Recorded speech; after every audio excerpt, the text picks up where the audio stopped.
servicio de culto al Señor en este año, en el año 2025. Así que, ¿a cuánto estamos hoy? A 5, ¿no?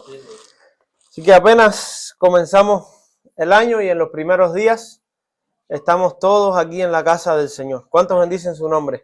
Amén. Así iniciamos nosotros nuestro año 2025, levantando nuestras manos al Señor y diciendo: Señor, tuya es la gloria, tuya es la honra, tuyo es el honor. Ayúdanos en este nuevo año a vivir para tu gloria, a vivir para tu honra, Señor, y a ver tus promesas cumplirse en nuestras vidas. Amén. ¿Cuántos dicen amén? Amén. Y así el Señor lo hará. Así lo hará porque Dios está con nosotros. Y si Dios está con nosotros, ¿quién contra nosotros? Se rumora, se espera muchas cosas terribles para este nuevo año. Pero los que forman parte de la iglesia, los que forman parte del pueblo del Señor, tienen promesas. Tienen promesas que verán cumplirse en su vida, y las promesas de Dios, si las promesas de Dios son agua, veremos el agua fluir incluso en el desierto, como el pueblo lo vio. Si las promesas del Señor son alimentos, veremos el alimento caer del cielo, como el pueblo de Israel lo vio en medio del desierto. Las promesas del Señor se cumplen. Solamente a nosotros nos queda esperar, mantener la fe y mantenernos adorando donde quiera que estemos, sea en Egipto, sea en el desierto, sea en la tierra prometida, donde quiera que sea, que nuestra respuesta y nuestra actitud hacia el Señor sea siempre adorar y bendecir su nombre. Y no hay mejor lugar para eso, yo creo, que la casa del Señor. Amén. Yo les deseo un feliz año nuevo a todos, un año 2025 en el que, ya sea en esta iglesia o en cualquier otra, tú puedas mantenerte cerca del Señor y sirviendo al Señor, enfocado en el Señor y con tus ojos, no en el mundo, sino puestos en Cristo. Amén. Amén. Y por eso, con ese propósito, hermanos, yo en esta mañana voy a traerles un mensaje, que el mensaje que voy a traerles en esta mañana es el resultado de una serie de preguntas y de una serie de temas que hemos estado exponiendo en unas clases que le hemos estado dando a un grupo de hermanos maravillosos los sábados en la noche. Mientras algunos en su casa están tranquilos mirando la televisión, otros durmiendo, otros con el teléfono, hay un grupo de hermanos que todos los sábados en la noche se reúnen, a veces aquí, a veces en casa del pastor, la mayoría de las veces, para aumentar su conocimiento en la palabra y para pronto formar parte de lo que nosotros llamamos membresía de la iglesia. Y el resultado de esos encuentros, el resultado de esas clases de discipulado, como nosotros la llamamos, han generado en mí un montón de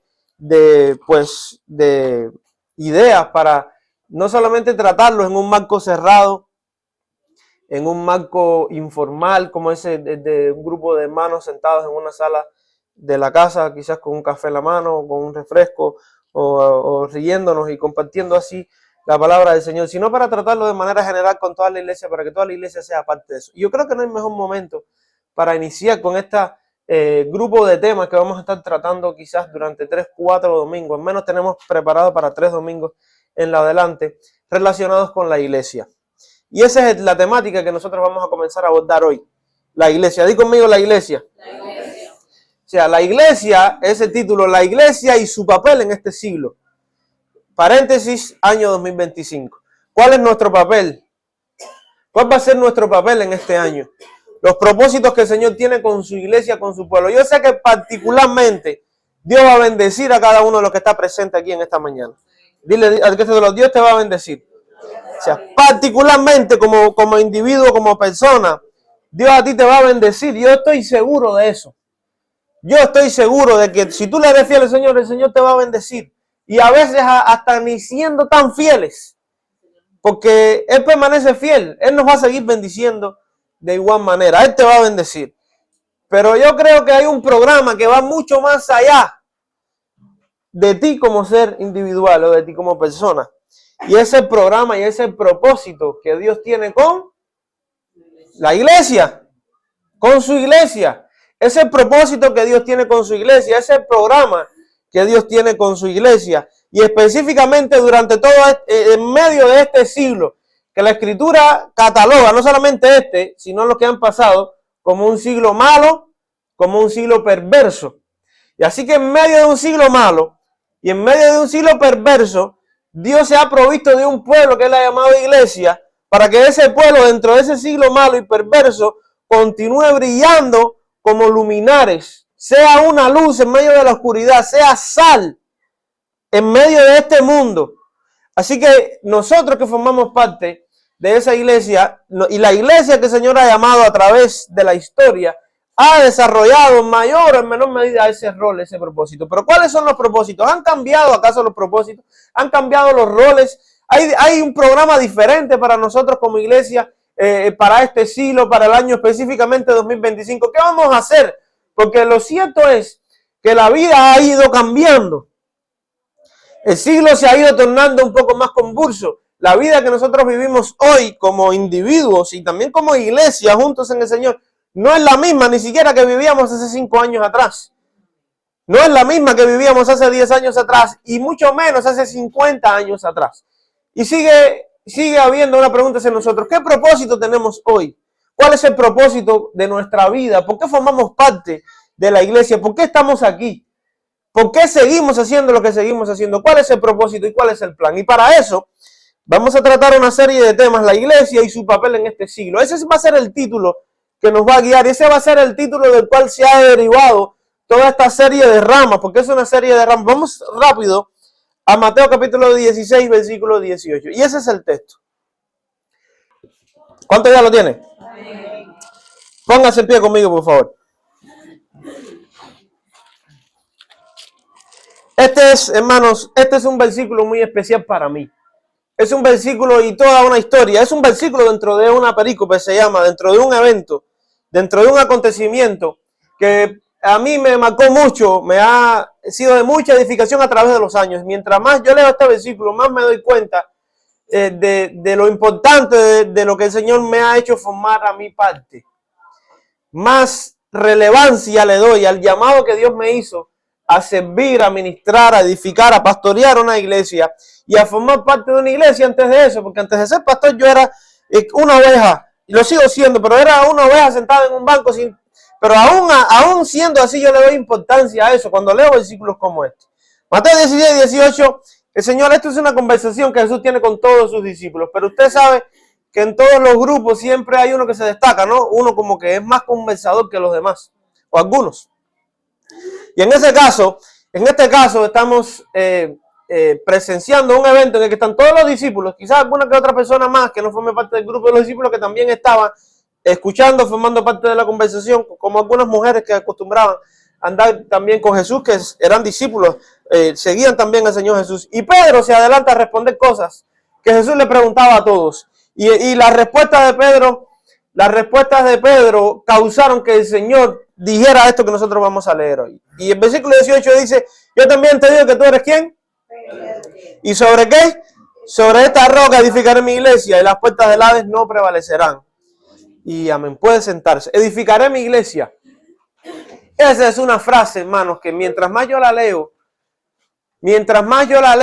más me convenzo de que Dios cumple sus promesas. Nosotros abandonamos el año 2024 con 3 promesas. ¿Recuerdan? Fue la serie que titulamos así, promesas. Y vimos por 3 domingos 3 promesas diferentes, las cuales Dios cumplió de manera exacta, de manera exacta como Él la había predicho. Así que Dios cumple sus promesas. Pero ahora aquí, aunque este versículo no forme parte de aquella serie por causa de la Navidad, del nacimiento de Jesús y de los textos de las profecías más usadas, aunque este texto, Mateo 16, 18, no forme parte de esa serie de promesas, sigue siendo también una promesa. ¿Usted sabe por qué? Porque cuando el Señor le dijo a Pedro, edificaré mi iglesia y las puertas del Hades no prevalecerán contra ella, ¿usted sabe qué? No existía la iglesia. Así que la gente que estaba escuchando esto, en su conversación con Pedro, incluso el propio Pedro, quizás ni siquiera una idea tenía de todo el significado, de todas las implicaciones que tendría esta pequeña frase. Usted sabe que este versículo ha sido tergiversado de muchas maneras. Y entre paréntesis, quiero usar solamente unos minutos para decir que por causa de este versículo hay un hombre que las personas hoy llaman papa, sentado en el Vaticano, porque creen que él es el sucesor de aquel Pedro que le dijo que sobre Pedro estaría edificada la iglesia.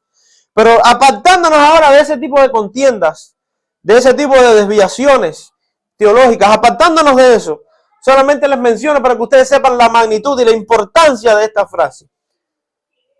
Apartándonos de eso y pensando nosotros en el momento en el que Jesús dijo esto, aunque no voy a hacer una exégesis profunda de cada palabra del texto, yo solamente voy a tomar prestado este versículo del Evangelio para nosotros comenzar a caminar por un tronco, que es ese tema que nosotros vamos a iniciar hoy, que se llama el tema de la iglesia, y vamos a desviarnos a diferentes ramas, y la rama hacia la cual nos vamos a desviar hoy dentro del tronco del tema que es la iglesia, vamos a ver la fundación, composición y permanencia. Fundación, composición y permanencia. ¿De qué? De la iglesia. Así que iniciamos, ¿dónde tenemos que iniciar? En el principio. Y cuando yo digo esto, yo lo estoy diciendo mal, créeme. Porque ni siquiera es el principio. Esto es antes del principio, ¿no? Esto es antes de todo. La fundación, que es el principio de la iglesia, nosotros vamos a ver cómo sucedió, cómo se desarrolló. Y yo creo que el hecho de saber de dónde venimos nosotros como iglesia, el hecho de saber quiénes somos hoy como iglesia, y el hecho de saber hacia dónde vamos nosotros hoy como iglesia, es muy importante para no perder de vista el rumbo que nosotros tenemos que seguir. Para no perder de vista quiénes somos y de dónde hemos venido. Y eso es muy importante para vivir nosotros este año 2025. Sin importar los retos, porque ¿quién sabrá? ¿Quién sabe? Lo que la vida tiene preparado para nosotros como iglesia y como individuos. Si yo no quiero separar más, a partir de ahora, yo no voy a separar más esas dos palabras. Usted forma parte de una iglesia, así que lo que a usted le suceda, ¿a quién le afecta? ¿Y a quién le beneficia? A la iglesia. Así que en lo adelante, cuando yo diga la iglesia, ¿de quién yo voy a estar hablando? Aunque me estoy adelantando un poco sobre la composición de la iglesia. Pero vamos a profundizar más cuando lleguemos a ese momento. Así que yo solamente voy a tomar prestado este texto. ¿Usted sabe por qué? Porque antes de todo, antes de que existiera lo que para nosotros hoy es tan común, que es una iglesia, de hecho, tú vas a cada pueblo y en cada pueblo tú te vas a encontrar ¿qué cosa? No, varias iglesias ya estamos así, en cada pueblo está esta iglesia, está esta otra, está esta otra, está esta otra, y a veces nosotros hasta mal usamos el término, sin ir a especificidades del término de esto, de aquello, pero nosotros sabemos, hoy nadie tiene que explicarnos qué cosa es una iglesia, todo el mundo tiene una idea, incluso los que no son creyentes tienen una idea, pero ¿cómo pasó a ser tan común algo que para este momento, en Mateo capítulo 16, versículo 18, nadie sabía. Nadie ni siquiera tenía una idea vaga. Así que nosotros en Mateo 16, 18, usted anote eso. Nosotros tenemos la primera mención en todo el Nuevo Testamento, diría, y no solamente en el Nuevo Testamento, sino en toda la Biblia. La primera mención, la primera vez que se utiliza la palabra iglesia. Mateo, ¿cuál? 16, 18. Y por eso tomamos prestado ese texto del Evangelio. Porque yo diría que con Dios no es el inicio. Porque Dios estaba antes del inicio de todas las cosas. Con Dios es siempre antes del inicio. Así que antes de que se iniciara lo que hoy es tan popularmente conocido, lo que hoy es tan común ver en cada pueblo, en cada país, en cada nación, incluso dentro de naciones musulmanas, que es la iglesia, antes de eso, hay una conversación que Jesús tiene con unos discípulos. Así que todo parte de quién.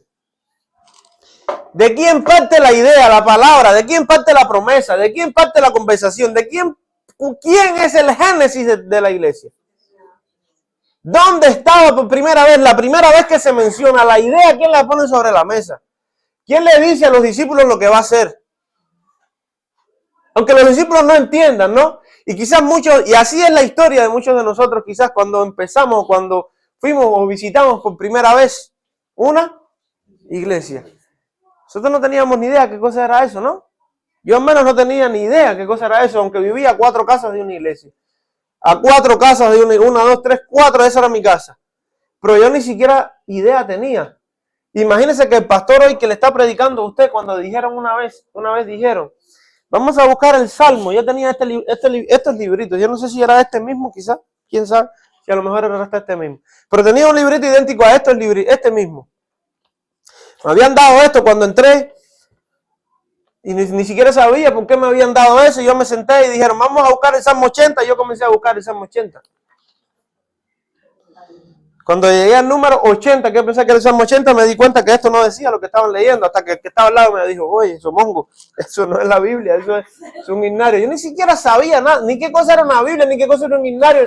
Y quizás esa sea la historia de muchos de nosotros que ni siquiera sabíamos, en una medida o en mayor o menor medida, no sabíamos dónde estábamos, qué se hacía, no sabíamos de lo que estábamos pronto a formar parte, no teníamos ni remota idea. Pero ahí estábamos, ¿no? Ahí estábamos. Así que los discípulos aquí en Mateo 16, 18, ellos no sabían. Cuando Jesús le dice a Pedro, ok, tú dices que yo soy Cristo, el Mesías, pues yo te digo que tú eres Pedro, y sobre estas rocas yo voy a edificar mi iglesia. Y esa frase, edificaré mi iglesia, es una frase que a mí me inspira a seguir, no solamente hoy aquí parado, sino a seguir todos los años que el Señor me regale, formando parte de lo que el Señor dijo que iba a hacer. ¿Qué cosa? Edificar. Formar parte de lo que el Señor dijo que iba a edificar. ¿Qué cosa es? La iglesia. Así que el génesis de la iglesia. Después usted no lo diga que yo no se lo dije, porque el domingo que viene usted sabe que me da por venir preguntón y empiezo a preguntar y se quedan así botados, perdidos. Primera vez que se utiliza. Así que cuando nosotros vamos a hablar de su fundación, no tenemos que hablar antes de su fundación, porque antes de su fundación hubo un anuncio, como cuando ocurrió, ¿no? Y es aquí que la Virgen concebirá y dará a luz un hijo. ¿Qué Virgen va a concebir? ¿Qué hijo va a ser ese? Nadie sabía nada, se dijo 700 años antes. Esta vez, en Mateo 16, 18, no se dice 700 años antes, sino que se dice quizás, vamos a suponer, unos meses antes o unas semanas antes. Así que a mí me gustaría pensar en la fundación de la iglesia, el inicio de la fundación, o sea, el inicio del inicio. Me gustaría pensar y me gustaría colocarlo en Mateo capítulo 16, versículo 18, porque todo parte de ¿qué? De una palabra. Todo parte de una palabra que sale de la boca de Jesús. Y así es como fue formado, ¿qué cosa? Los cielos y la tierra que tú ves hoy fueron formados, ¿por qué? Por el poder de su palabra. Por su palabra fueron formados, por su palabra existen y fueron formados. Entonces, hoy nosotros formamos parte de una iglesia. ¿Sí o no? ¿Y cuántos dan gloria a Dios por eso? ¿Por qué celebramos el día 28 juntos? ¿Por qué comimos juntos? ¿Por qué el día 25 estábamos aquí cantando juntos? ¿Y por qué lo hemos estado durante todos los años? Desde que el Señor nos permitió ser. ¿Porque somos qué cosa? ¿Por qué tuvimos un título, un lema? ¿Por qué tuvimos un lema en el año anterior al pasado? O sea que en el 2023 nosotros tuvimos un lema, somos iglesia. ¿Por qué tenemos un lema así? ¿Por qué decimos vamos para la iglesia? ¿Por qué decimos la iglesia de? Porque Mateo 16, 18, en una tarde común y corriente, Jesús estaba sentado o parado con sus discípulos conversando y le dijo, yo voy a edificar una iglesia. Y no dice una iglesia, dice mi iglesia. Dice mi iglesia. Así que entre paréntesis, lo que Jesús iba a fundar, o lo que Jesús estaba anunciando que iba a edificar, era suyo. ¿No es cierto? Suyo. ¿De quién es la iglesia? Del pastor. Yo hago lo que me dé la gana. Dice, yo he escuchado eso, aquí hay que hacer lo que yo diga, porque aquí no se hace ni lo que tú digas ni lo que diga yo. Aquí se hace lo que diga el dueño. ¿Quién es el dueño? Mateo 16, 18. Esa es la palabra del Señor.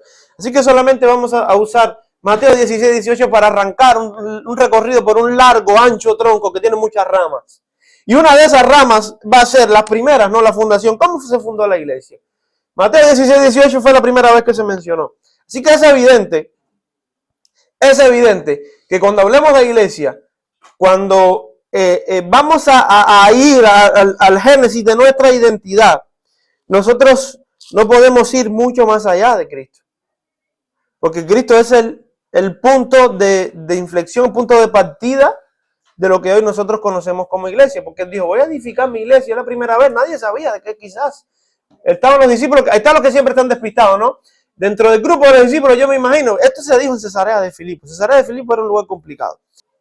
De hecho, le decían a ese lugar donde Jesús le dijo esto, que iba a edificar su iglesia, le decían las puertas del infierno. Imagínense ese lugar. Que las personas conocían el lugar como las puertas del infierno. Nosotros decimos Rincón El Cobre y muchos cristianos van ahí. Nosotros vamos para ahí, eso es como para nosotros que algunos se sienten mal, incómodos, quizás por lo que ven, por las cosas que hacen, pero no provoca, no genera temor. Para nada. Pero este era un lugar que los discípulos no hubiesen querido ir ahí, nunca. Porque este lugar sí generaba temor.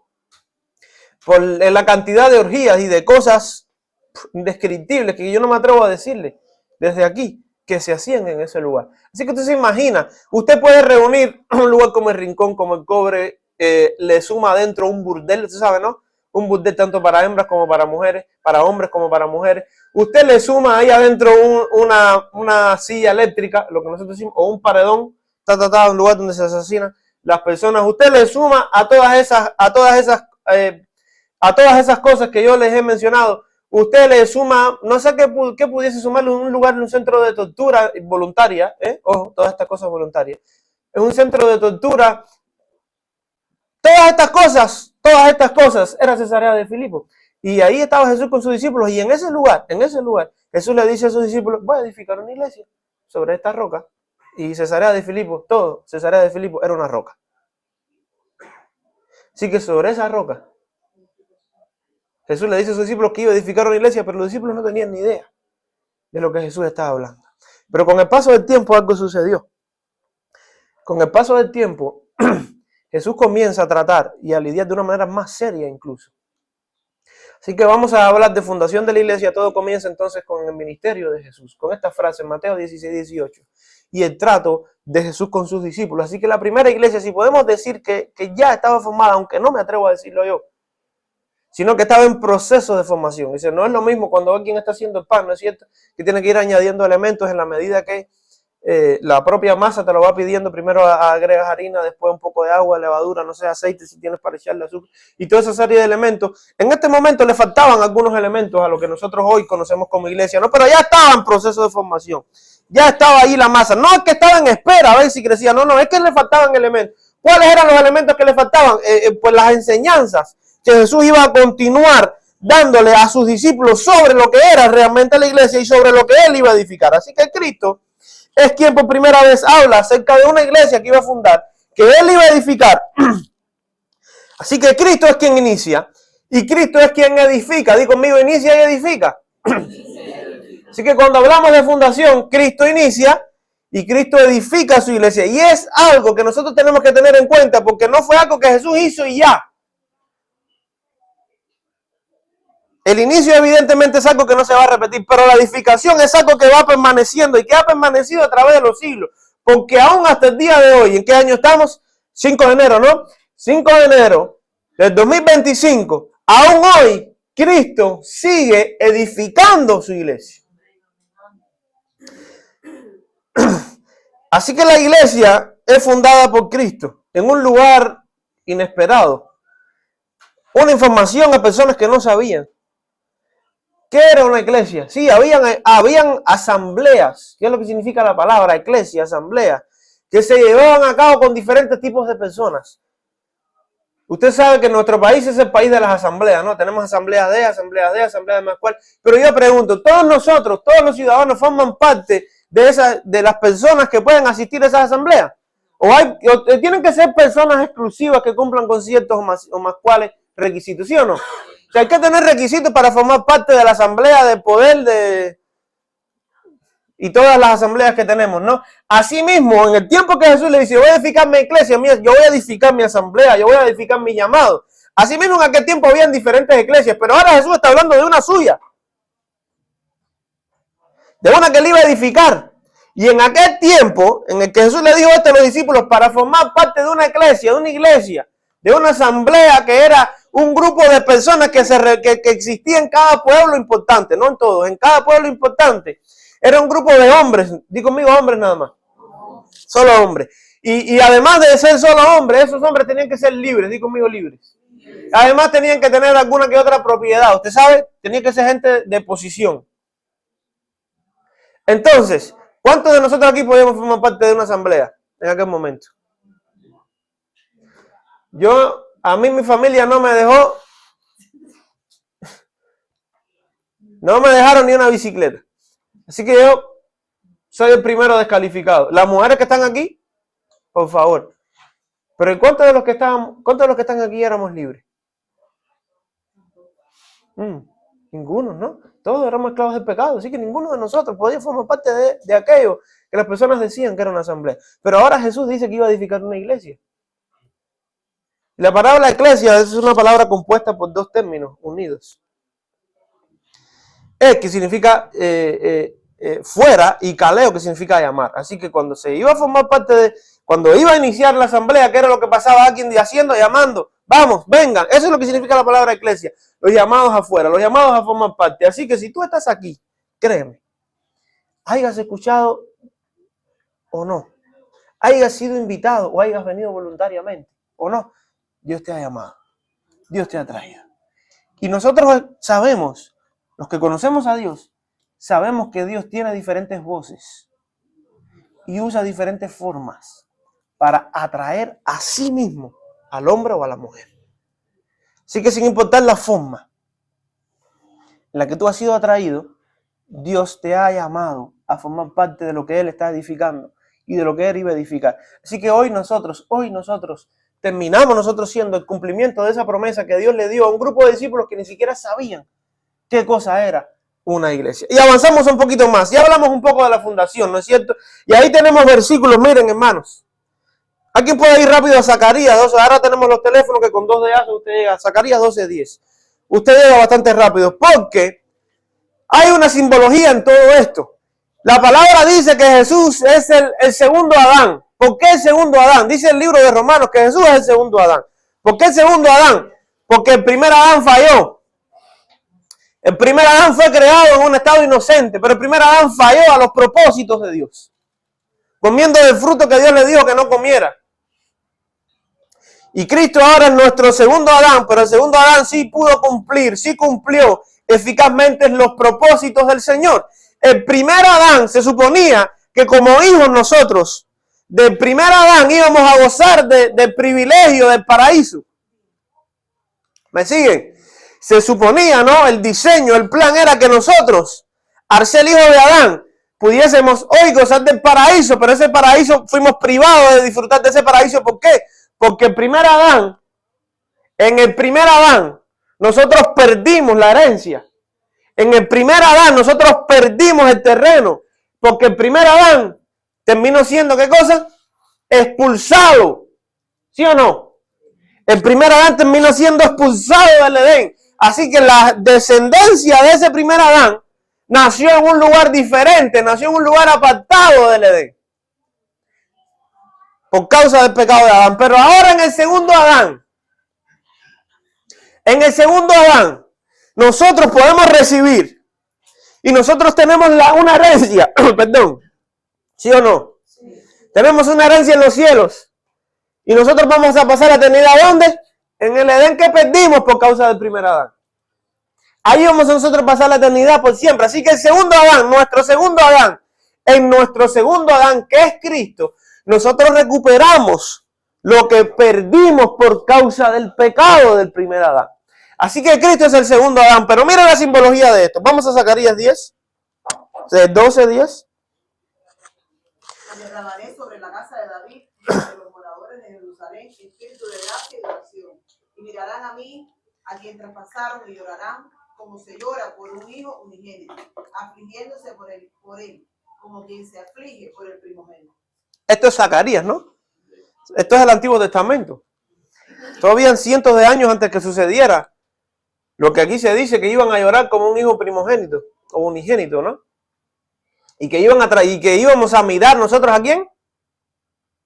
Vuelvo a leer. ¿A quién íbamos a mirar? A que traspasaron. ¿Mirarán a quién? A quien traspasaron. Entonces, Pablo por allá nos dice a nosotros, miren, puestos los ojos en Jesús. ¿A quién traspasaron? En una cruz. ¿Dónde lo traspasaron? ¿Dónde fue traspasado? ¿Dónde? ¿Qué tenemos en el costado? Entonces, ¿dónde fue traspasado? Vamos a una simbología muy interesante. Vamos a una simbología muy interesante. Porque según la palabra, ¿quién es la esposa de Cristo? ¿Quién? La iglesia. ¿Y quién es la esposa de Adán? ¿De dónde fue tomada Eva? De una costilla.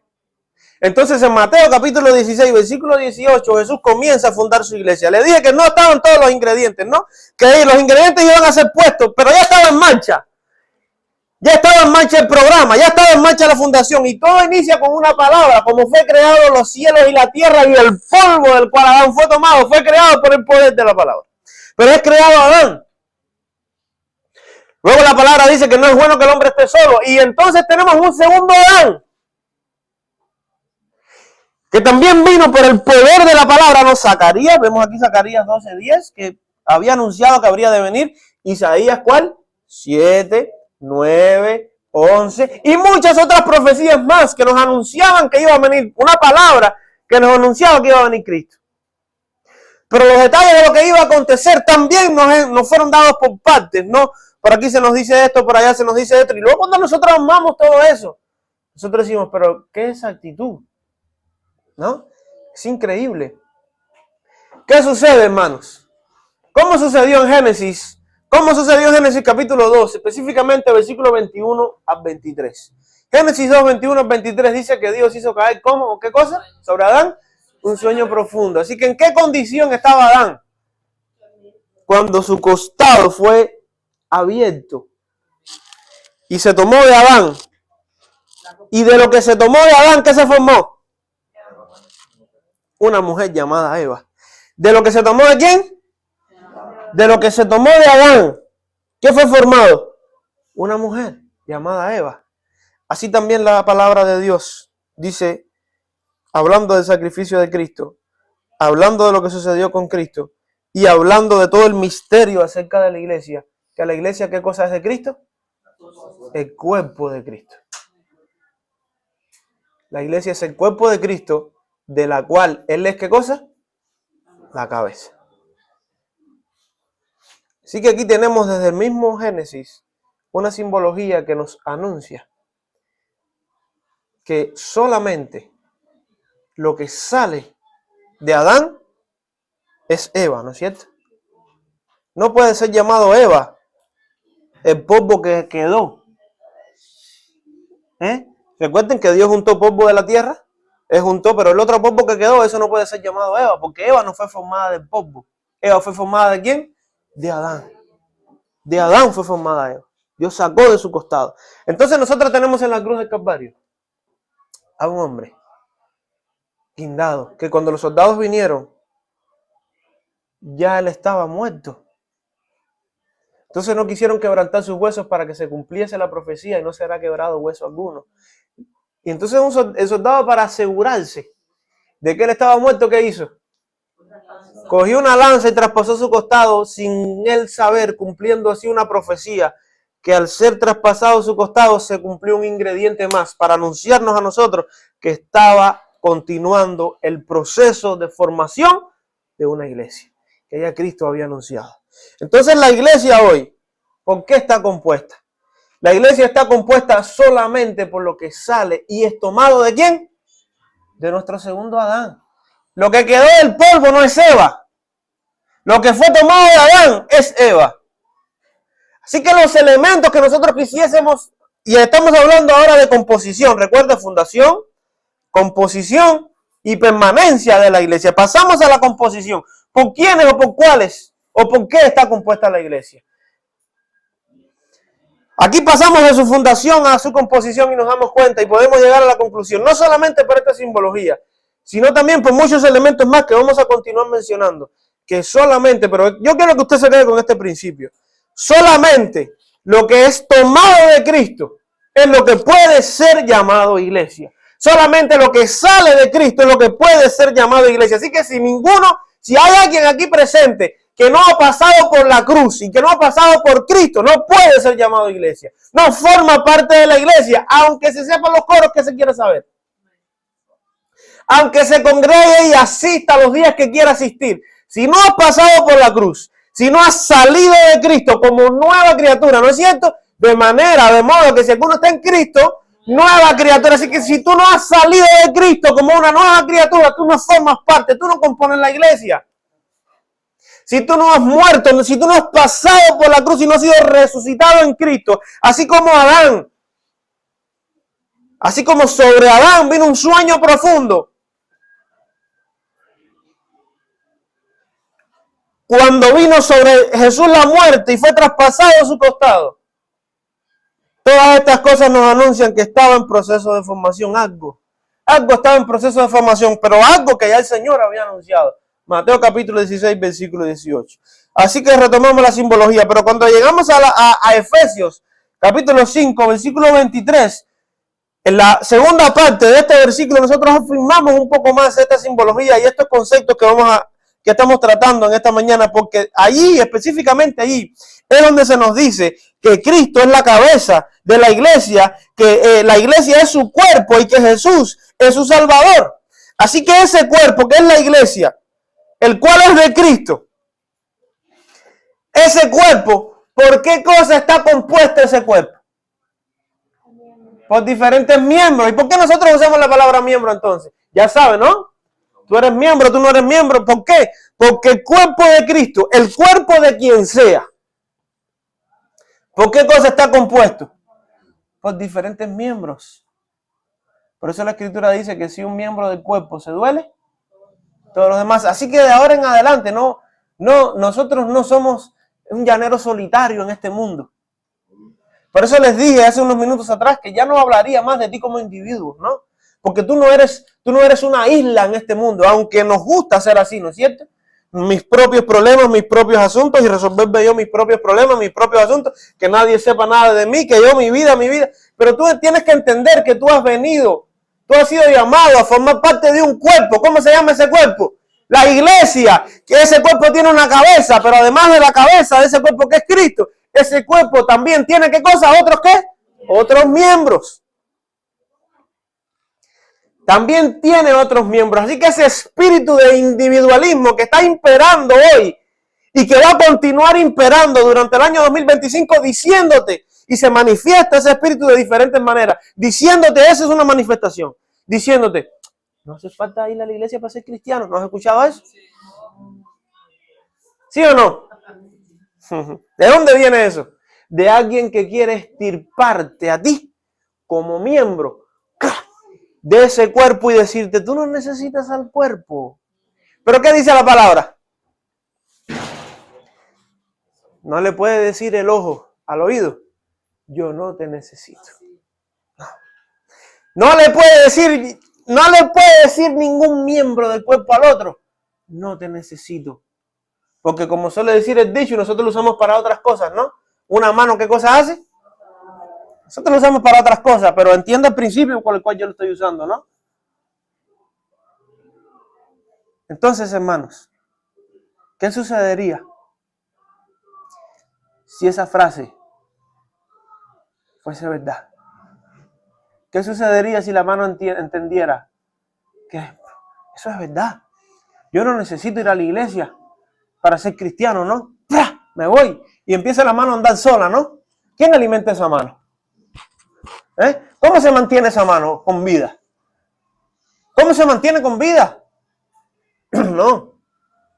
Puede ser que el cuerpo mutilado, puede ser que el cuerpo se mantenga. No continúa funcionando igual. Pero puede ser que se mantenga con vida. Pero quien te aseguro que no continuará con vida es ese miembro que le hizo caso a aquel que le dijo, tú no necesitas ser cristiano para ir a la iglesia. Tú necesitas ir a la iglesia para ser cristiano.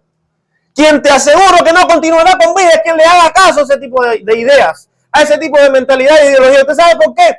Porque todos nos necesitamos mutuamente. Y todos como miembros del cuerpo, no solamente nos necesitamos, sino también necesitamos ser guiados y orientados ¿por quién? Por la cabeza. Por la cabeza. No. ¿Quién manda en el cuerpo? En el cuerpo manda la cabeza. De hecho, yo estoy haciendo ahora mismo lo que estoy haciendo. Mis labios se mueven. mis manos obedecen a lo que mi cerebro les manda. Y la cabeza del cuerpo, que es la iglesia, no son los miembros, es Cristo Jesús. ¿Por qué es Cristo Jesús? Porque la idea de todo, la idea de hoy estar nosotros aquí, es Cristo, es de Cristo. Y por quien vamos a permanecer nosotros aquí, no es por nuestras propias habilidades, ni por nuestros deseos. Porque deseos de abandonar, deseos de renunciar, los hemos tenido todos, ¿sí o no? Pero ¿por qué permanecemos? Porque nuestra fuerza y nuestro poder, nuestro alimento, no viene de nosotros mismos, viene de Cristo Jesús. Él es la fuente de todo. Él es el creador de esto, que nosotros hoy llamamos iglesia. Por Él nosotros hoy somos lo que somos. Y por Él seremos lo que seremos. Por Él llegaremos a donde llegaremos. Porque por Él vivimos. Y para Él tenemos que seguir viviendo como iglesia. Tienes que entender eso para este año. Así que eso sea una premisa. Que eso sea una premisa cuando nosotros hablamos del papel de la iglesia en este siglo. El papel de la iglesia en este siglo sigue siendo el mismo. Vivir para la gloria y para la honra del Señor. ¿Cómo se traduce eso? Para este siglo es diferente. La traducción de ese principio que yo les acabo de dar para este siglo es diferente a lo que significaba o a lo que significó para siglos pasados. La traducción de esa frase, vivir para la gloria de Dios, para nosotros como iglesia local es diferente de lo que pudiera significar para otro grupo de iglesias. ¿Usted sabe por qué? Porque cada iglesia local tiene sus retos, tiene sus procesos y también tiene sus propósitos. Di conmigo sus propósitos. Sus propósitos en cada comunidad, sus propósitos en cada pueblo. Y eso va a variar de región en región, de nación en nación, de pueblo en pueblo y de iglesia en iglesia. Amén. Entonces, cuando hablamos de fundación, la iglesia encuentra su génesis en Cristo. Él es el fundador, de Él es la idea, Él es quien edifica. Cuando hablamos de composición, estamos hablando de miembros, pero la pregunta continúa siendo, ¿cómo se llega a ser miembro de una iglesia?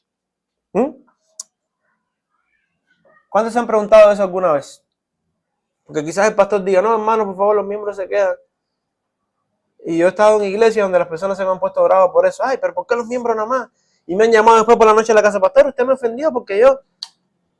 No es aquí, ¿no? Eso me ha pasado a mí en otras iglesias.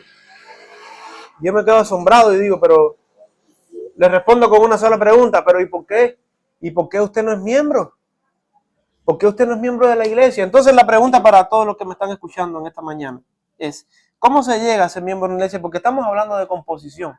Bueno, para saber y para tener nosotros una idea, porque nosotros podemos establecer nuestras propias reglas, como cada iglesia tiene sus propias reglas, ¿no? Pero en la palabra yo pregunto, ¿Jesús terminó o Jesús cumplió la promesa que hizo, sí o no? Claro, evidentemente estamos nosotros hoy aquí, pero ¿cómo ocurrió eso? ¿Cómo sucedió? ¿Cómo sucedió eso? ¿Cómo ocurrió?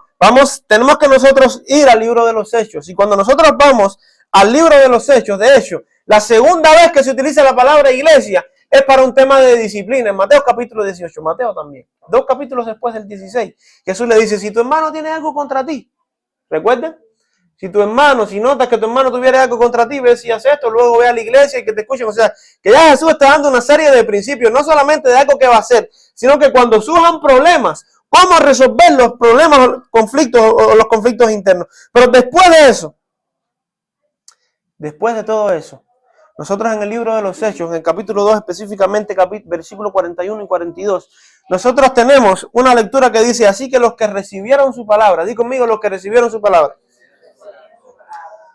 di conmigo fueron bautizados. Miren, así que los que recibieron su, dice Hechos 2:41, los que recibieron su palabra fueron bautizados y se añadieron aquel día como 3,000 personas, versículo 42, y perseveraban en la doctrina de los apóstoles, en la comunión unos con otros, en el partimiento del pan y en las oraciones. Versículo 47, estábamos en el 42, saltamos al 47, dice que estos estaban alabando a Dios y teniendo favor con todo el pueblo. Y el Señor añadía a la iglesia, ¿a qué añadía el Señor? a la iglesia, ¿quiénes? Los que habían de ser salvos. Así que al parecer aquí, después del proceso de formación, en la que Jesús le dice en Mateo 16, voy a edificar mi iglesia, edificaré mi iglesia. Recuerda, fue el texto que repetimos con el cual iniciamos. Edificaré mi iglesia. Después comienza a edificar Jesús su iglesia, comienza a trabajar con los discípulos, es traspasado su costado en una cruz, es resucitado al tercer día, y tenemos nosotros en todo este conjunto de acciones la cruz de Cristo y la resurrección de entre los muertos como la columna vertebral. De hecho, en 1 de los Corintios, capítulo 15, versículo 14, dice Pablo, y si Cristo no resucitó, vana es nuestra fe y nuestra predicación como iglesia. Entonces vean que la masa y los ingredientes y los elementos para la formación de la iglesia no se concluyen hasta la resurrección del Señor Jesucristo. Porque esa es la predicación de la iglesia. ¿Cuál es la predicación de la iglesia? Que nuestro Señor Jesucristo fue crucificado por tus pecados, por mis pecados. Pero no solamente se queda ahí, sino que ¿qué sucedió también? Resucitó al tercer día para dar evidencia que así como Él resucitó, nosotros también, si creemos en ese sacrificio. Si creemos en ese sacrificio, nosotros recuperaremos lo que perdimos en Adán, nuestros padres. Porque nuestro Padre Celestial está preparando un lugar para nosotros.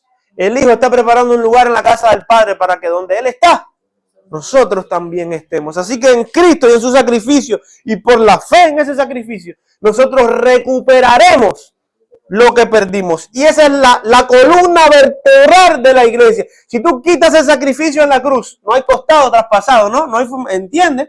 Y el tercer día, si quitas la resurrección del tercer día, entonces es una predicación vana. Es una fe vana. Como la fe que tienen hoy muchas personas. Yo tengo mi fe, ¿no? Como te dicen, no, cuando tú le predicas estas cosas, la gente te dice, sí, yo tengo mi fe. Sí, pero la fe que tú tienes es una fe vana. ¿Entiendes? ¿Es una fe en qué? ¿En qué es una fe? Nosotros tenemos una fe en un sacrificio sustituto. Y se evidenció la veracidad de ese sacrificio al tercer día. La tumba está vacía. Y hoy, continúa vacía esa tumba. Entonces, amados hermanos, nosotros tenemos también en Juan 17:20 una profesión maravillosa que Jesús hace cuando Jesús ora por sus discípulos. Jesús le dice, no te ruego que los quites del mundo. ¿Por qué no? Porque Él estaba fundando, Él estaba formando, Él estaba edificando una iglesia en el mundo, sino que los libres del mal. Versículo 20, Juan 17, mas no ruego solamente por estos, sino también por los que han de creer en mí, por la palabra de ellos. Así que estamos hablando nosotros de la composición. ¿Cómo se termina? ¿Cómo es que una persona realmente, porque nominalmente, miren hermanos, aquí nosotros casualmente, aquí nosotros tenemos una lista con los miembros. Esto aquí dice Iglesia Ciudad de Refugio, libro de membresía, esto es una actualización de que no tienen fecha aquí. Y aquí hay una lista de nombres, de los que nosotros pensamos, ¿no es cierto? De los que nosotros asumimos. Pero yo me imagino, hermanos, que la lista sea más extensa, ¿no? Y no que solamente sea más extensa. También quizás hay algunos que estén en esta lista que no deberían estar. ¿Por qué? Porque no entienden nada, porque quizás los mandó la seguridad del Estado para ver qué es lo que dice el pastor ese cabeza de plátano babú, o para ver qué es lo que hacen esa gente en fin de año. A lo mejor te mandaron, yo no sé. Y entonces tu nombre está ahí, tienes participación y tienes suerte, pero nosotros, ¿qué sabemos nosotros? Pero tú tienes que entender que la lista que se va a pasar no va a ser esta. Porque cuando allá se pase la lista no me van a decir, a ver pastor, dame acá la lista de membresía, fulano, mengano. No. Cuando tú pasas por la cruz y depositas tu fe solo en Cristo, tu nombre es inscrito no en ese libro, sino en el libro de la vida. Y en Apocalipsis dice que ese no va a ser el libro que va a ser abierto, sino que será abierto el libro de la vida. Y los nombres que no estén inscritos en ellos. Pero ¿cómo puedo yo, pastor, cómo saber? ¿Cómo sé? Nosotros vamos a ir poco a poco, ¿no? Ya vimos por aquí que Jesús le dijo a sus discípulos. ¿Qué le dijo Jesús a sus discípulos? No ruego, Padre, solamente por estos, sino por ¿quiénes? Por los que han de creer. O sea, los otros. Ahí está hablando de ti. Está hablando de mí. Nosotros creímos, ¿por qué? Porque vimos a Jesús. No. ¿Cuántos de los que están aquí lo han visto? Lo vamos a ver un día, cara a cara. Pero nosotros no estamos aquí porque hayamos visto a Jesús. Nosotros hemos creído, ¿por qué? Por una palabra. Por una palabra que nos dieron. Entonces, ¿qué dice? Y eso estaba hasta escrito que fuera así, ¿no? Porque en Juan 17:20 el Señor dijo, no ruego solamente por esto, sino por lo que han de creer en mí, por la palabra de ellos. Juan 17:20. Y aquí estamos nosotros. Que no necesitamos ir a la tumba y ver que estaba vacía, ¿no? Que no necesitamos como Tomás meter nuestra mano ¿dónde? Para saber. Porque hoy nosotros somos el fruto de ese costado que fue traspasado. Hoy tú y yo somos el fruto de ese costado que fue traspasado. Y no necesitamos ver para creer. Y eso nos hace a nosotros ser bienaventurados. ¿Por qué? Porque bienaventurados son los que no vieron y creyeron. Entonces esa bienaventuranza a mí no me la quita nadie. Porque yo soy de los que no necesita ver para creer. No. Yo necesito escuchar nada más. Escuchar una palabra. Con una palabra va a ser suficiente, decía aquel hombre, ¿no? Que no quería que Jesús fuese a su casa. Tenía a su criado enfermo. Tenía aquel siervo enfermo grave, muy grave, a punto de morir, y era un siervo que él amaba. Algunos dicen que era hasta un hijo que había tenido, ¿no? Que no era en realidad su siervo. Que era el hijo con una criada que él había tenido. Dicen algunos, yo no me atrevo a hacerlo, que no lo hace la palabra. Pero aquel hombre amaba tanto a aquel siervo que fue corriendo donde estaba Jesús y le dijo, Señor, tengo en mi casa un siervo, un criado, que está muy enfermo, a punto de morir. Los discípulos, vamos, y Jesús, vamos. No, Señor, yo no soy digno de que tú entres en mi casa. Solamente di la palabra y mi criado, él va a sanar. ¿Qué fe tiene que tener una persona para que sea así, no? Esa es la fe que tenemos tú y yo, que no hemos visto, pero hemos creído por una palabra. Y ese creer, fíjense que Jesús aquí dice, no ruego solamente por esto, sino por los que han de creer por la palabra de esto. Y el creer en esa palabra ya nos va haciendo a nosotros formar parte de algo, ¿no? Nos va haciendo formar parte de un grupo, porque recuerden que leímos además Hechos capítulo 2:41, que dice, así que los que recibieron su palabra, ¿no es cierto? 2:41, así que los que recibieron su palabra. Hechos capítulo 2 narra, ¿qué cosa narra Hechos capítulo 2? ¿El descenso de quién? ¿De quién descendió aquel día con un viento recio? Repartió lenguas como de fuego. ¿Quién fue? El Espíritu de Dios. ¿Qué se estaba celebrando ese día? Pentecostés. ¿Qué significa Pentecostés? La fiesta de la cosecha. La fiesta de las semanas. Pente, ¿cuántos números son Pente? 50. Entonces, 50 días después de la resurrección, estaba la iglesia reunida orando, 120. Ya eran un grupo, ya no eran 12, ¿no? Ya eran 120, estaban reunidos en aquel lugar. Y de repente vino como un viento recio, pero en Pentecostés, ¿qué era lo que hacía la gente? Bueno, la gente venía de todos los lugares, de todos los pueblos y naciones. Todos los judíos devotos y fieles venían y traían ¿qué cosa?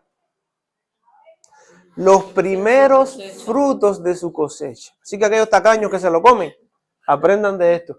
Que por traer al Señor los primeros frutos de su cosecha, fueron partícipes de una experiencia inolvidable, porque vieron cómo el Espíritu descendía y terminaron ellos también creyendo y recibiendo ese Espíritu Santo en sus vidas.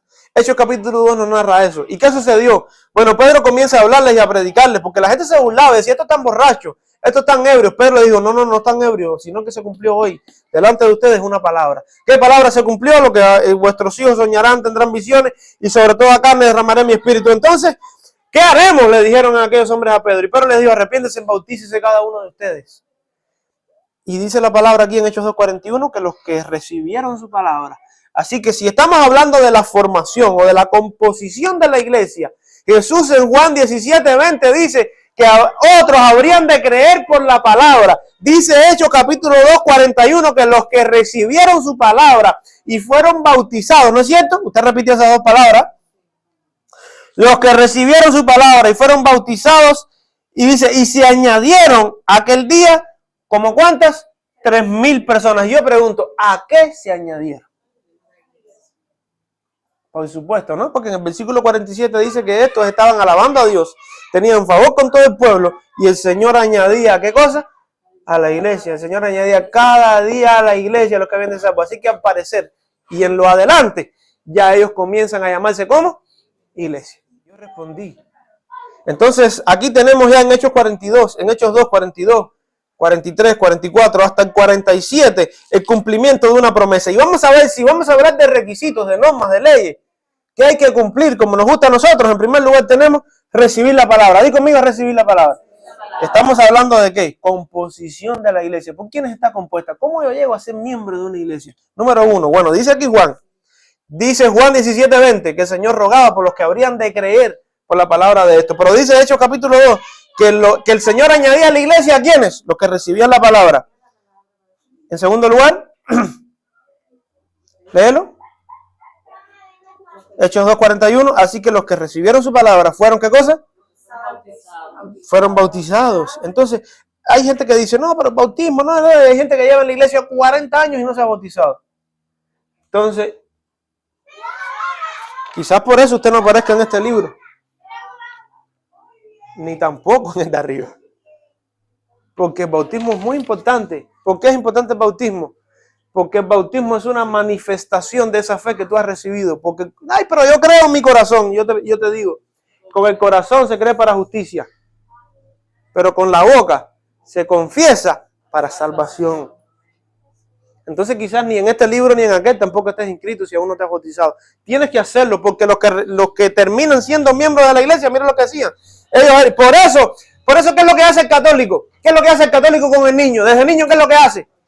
Con el deseo, ellos lo hacen, no lo hacen con mala intención, con el deseo de que sea salvo o de que forme parte de la iglesia, ellos saben. Con el deseo de que sea parte y que forme parte de la iglesia, ¿qué es lo que hacen? Sabrá Dios el bandolero que están bautizando, ¿no? Porque Pablo Escobar, hasta comunión, hasta la primera, segunda, tercera, cuarta y quinta. Y si es caja sexta, la iglesia aquella tenía la comunión también. Así que ahí estaba el cura o el papa o quien sea, ¿no? Bautizando a Pablo Escobar desde niño, ¿no? ¿Se acuerdan de Pablo Escobar, el capo? Sabrá Dios los Pablo Escobar que se bautizan desde niño, ¿no? Porque ellos no saben. Pero aquí no tenemos bautizando niños. Aquí eran adultos los que se bautizaron porque dieron su decisión. Fueron partícipes ellos. Nadie los obligó, nadie les impuso una fe, sino que ellos fueron convencidos por el Espíritu Santo. Recibieron esa palabra por su propia voluntad y fueron bautizados por su propia voluntad. Así que si hablamos de requisitos, aunque aquí no se mencionan requisitos, ¿no? Pero sí se mencionan características o elementos o pasos de los que participaron aquellos que terminaron siendo añadidos. Recibir la palabra, el bautismo, perseverar en las enseñanzas de los apóstoles, ¿no es cierto? Como continúa el versículo 42, los que recibieron su palabra fueron bautizados y se añadió aquel día como 3,000 personas, versículo 42, y perseveraban ¿en qué? En la doctrina de los apóstoles. Perseveraban en la doctrina de los apóstoles. ¿En qué más perseveraban? En la comunión. ¿Qué cosa es la palabra comunión? ¿Se acuerda? Yo le voy a explicar esta palabra con un ejemplo práctico. ¿Se acuerda de lo que sucedió el sábado 28 de diciembre? Sí. Eso es comunión. Aunque entre paréntesis, ¿no? Habían algunos que estaban atentando en contra de la comunión porque estaban así, mira.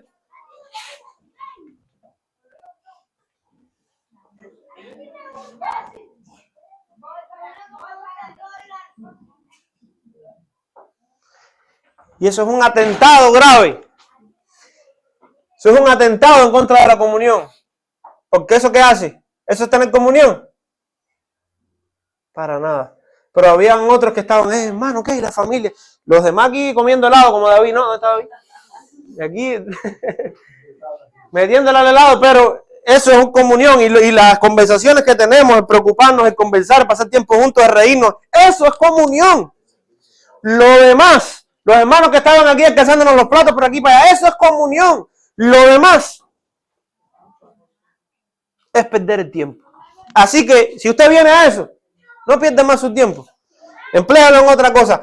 Pero la iglesia del libro de los Hechos que tenía, comunión unos con otros. Y esos momentos de comunión, hermanos, ojo, porque participar de esos momentos de comunión son tan importantes para la iglesia como participar de este momento que estamos participando hoy, que es perseverar en las enseñanzas y la doctrina de los apóstoles. Es tan importante uno como el otro.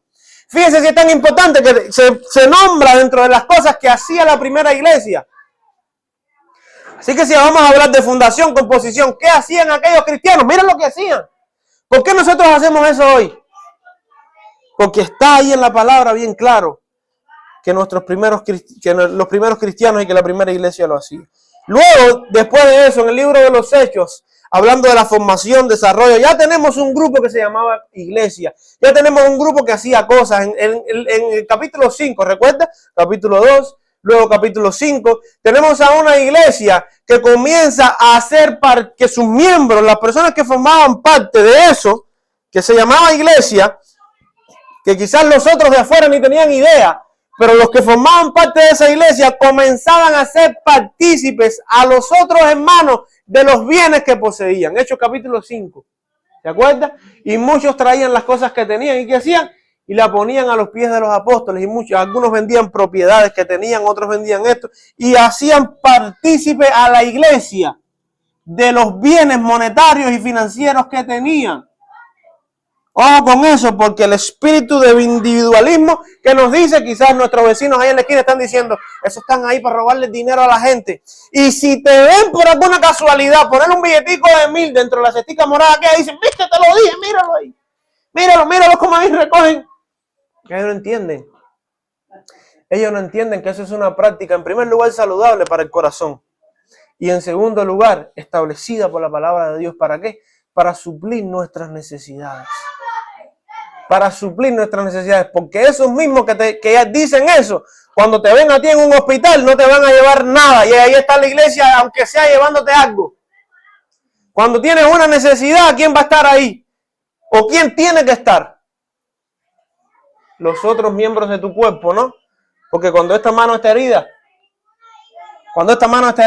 viene otra mano a sanar esa herida, ¿sí o no? Tiene que venir otra mano a sanar esa herida. Así mismo sucede entre nosotros. Y luego entonces los oyes decir, ay, cómo se ayudan esa gente en la iglesia, ¿no? Entonces te das cuenta que nunca han sido un medidor. Nunca han sido un referente a tener en cuenta. La palabra sí, hermanos. La palabra sí, que está por encima de todo lo que podemos pensar, hacer. La palabra sí, está por encima de toda burla que podamos recibir. Y vino temor, dice Hechos 5:11. Y vino temor por causa de esto a toda la iglesia, dice Hechos 11. Así que ya tenemos oficialmente, ellos se llamaban así ya se llamaban iglesia, ya había un grupo organizado. Ya ellos sabían quiénes formaban parte y quiénes no. Ellos sabían bien claro quiénes formaban parte, aunque quizás, yo no me atrevo a decir que hayan tenido una lista de membresía, pero ellos sí sabían quiénes formaban parte o no, con nombre. Porque estaba Ananías, estaba Zafira, estaba Jacobo, estaba Pedro, estaba el otro.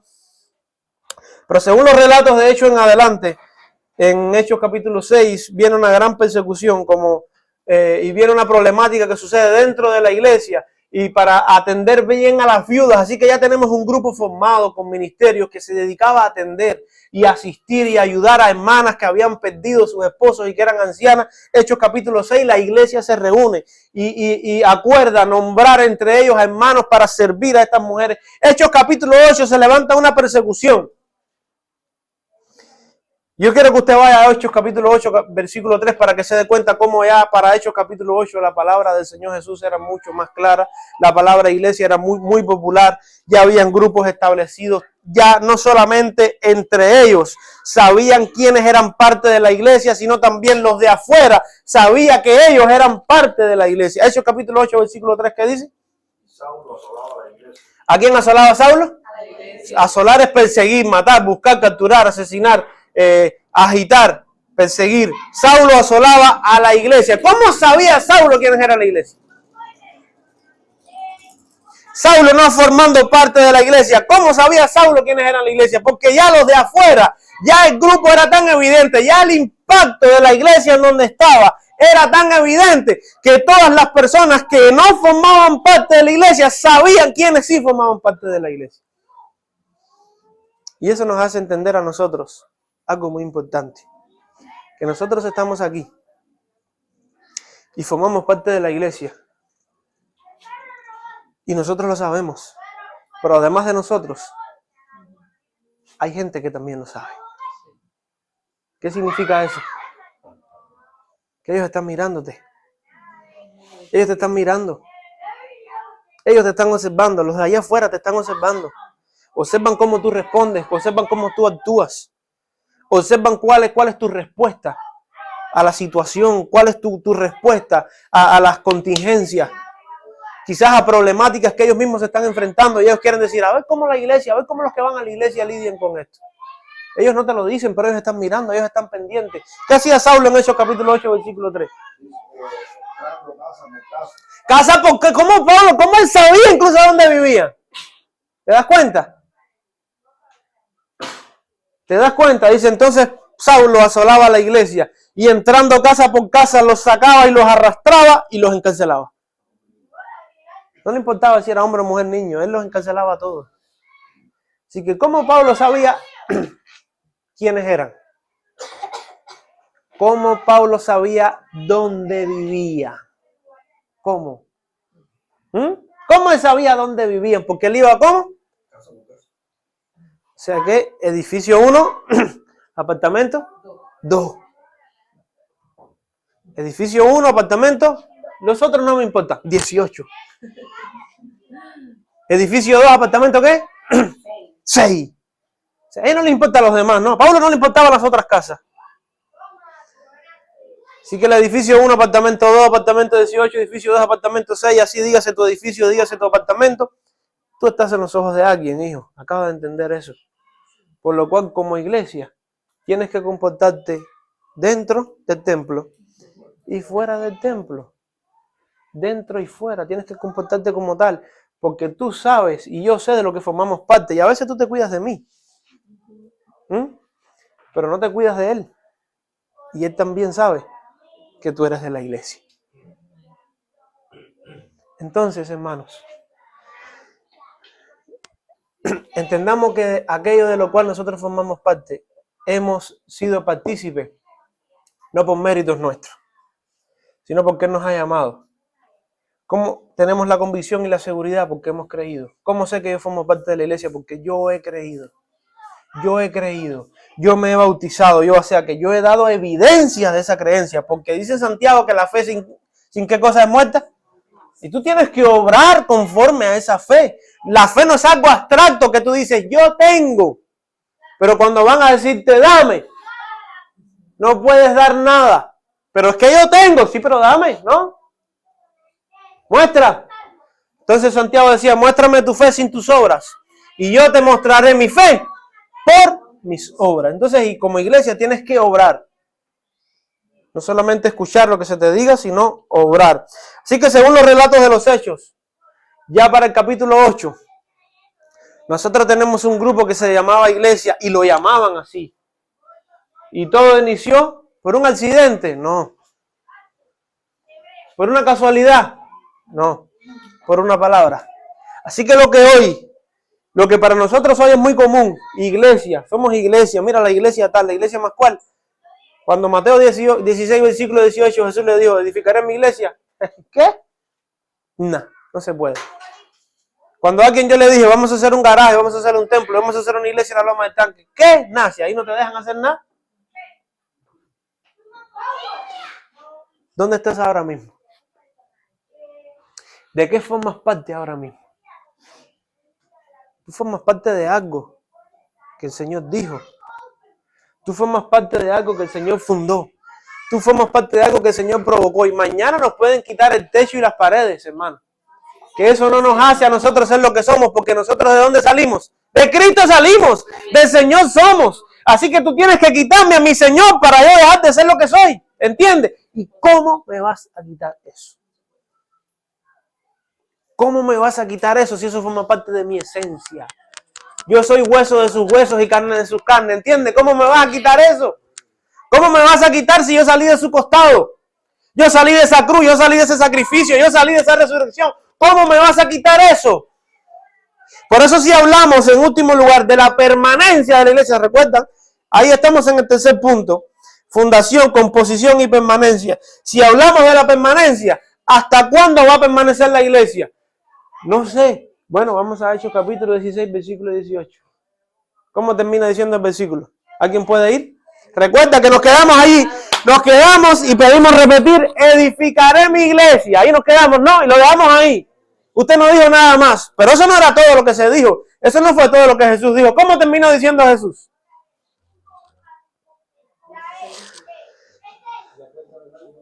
De cierto te digo que tú eres Pedro. Sobre esta roca edificaré mi iglesia. ¿Y qué va a suceder? Y ni las puertas del Hades prevalecerán contra la iglesia. ¿Cómo se llamaba el lugar donde Jesús le dijo a sus discípulos? ¿Cómo le decían la gente? Las puertas del infierno. Las puertas del infierno. Cesarea de Filipo, el rincón, el otro, el cobre, todo eso junto. El burdel, no sé qué más, todo eso junto era Cesarea de Filipo. A las puertas del infierno decía la gente. Y Jesús le dice a los discípulos, yo voy a edificar la iglesia. Y ni las puertas del Hades. Así que si hablamos de permanencia, si hablamos nosotros de permanencia y de la permanencia de la iglesia, ¿hasta cuándo va a permanecer? Quizás ahora mismo, el primer secretario del partido de aquí del municipio diga, esa iglesia en la Loma del Tanque va a estar. A lo mejor él ve eso. Estamos grabando y dice, esa iglesia va a estar. O a lo mejor algún otro gobernante del país que se siente con la autoridad, ¿no? Y decir, esa iglesia va a estar ahí hasta que yo quiera. ¡Mátalos a todos! Lo siento mucho. Pero yo formo parte, yo he sido llamado a formar parte de algo que aunque tú no lo entiendas, ni siquiera yo lo entendí al principio, va a permanecer para siempre. Porque ni las puertas del Hades van a prevalecer contra la iglesia. Mira que se ha luchado en este país contra la iglesia. Mira que se ha luchado y se sigue luchando en contra de la iglesia. Y cada vez somos más. Cada vez hay más. Cada vez somos más.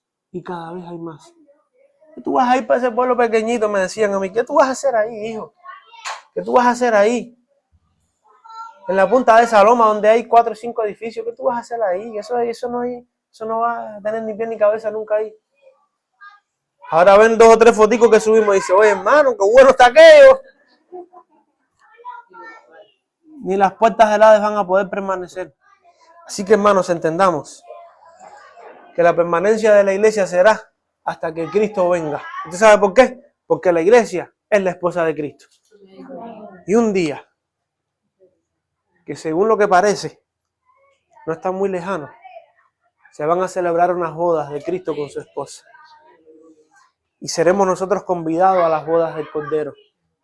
Y a su esposa, que es la iglesia, se le concederá o se le ha concedido que se vista de lino fino y resplandeciente. ¿Cómo están tus vestidos hoy? Así que nosotros, hermanos, hemos sido llamados a participar de esas bodas, a ser miembros de esa iglesia. Mi llamado desde aquí es a que perseveremos firmes hasta el fin. Porque solamente el que persevere hasta el fin, ese será salvo. Gracias, Señor, por tu amor. Gracias porque cuando...